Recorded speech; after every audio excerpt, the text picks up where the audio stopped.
Hey folks, one of my mentors in the SEAL teams was Admiral Eric Olson, and he went on to become 4-star admiral and in charge of all special operations at SOCOM.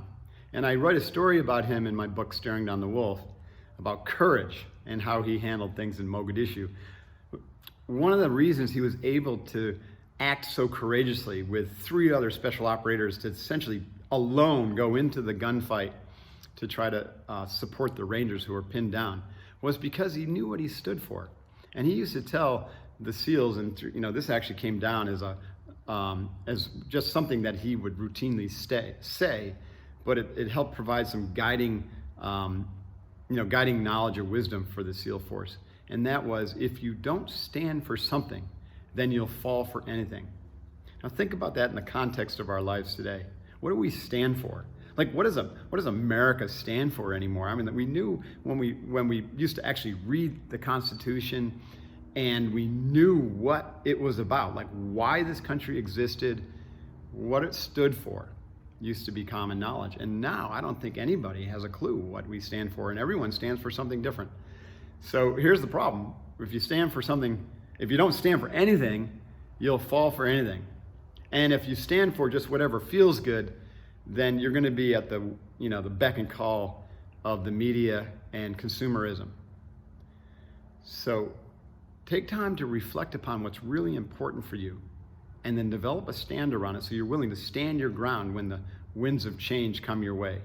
And boy, have they come our way, haven't they?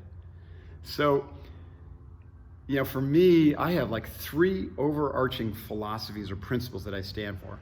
One is God and nature, right? I stand for this idea that my ego, my limited ego, is not the main thing. That I am an actor in a much bigger drama, and that for that drama to make sense to me, I operate in balance with nature, because I'm a human, and at one level we have to be in balance with nature, and I'm fueled by spirit. I'm a spiritual being having a human existence. So God and nature are things, are concepts that I stand for, and I'm willing to stand my ground around. The second is, in light of that, I believe it's really important to master myself every day. And so I stand for daily training toward self-mastery, and then there's a whole set of training as well as guiding principles around what does that mean. And then the third thing I stand for is service.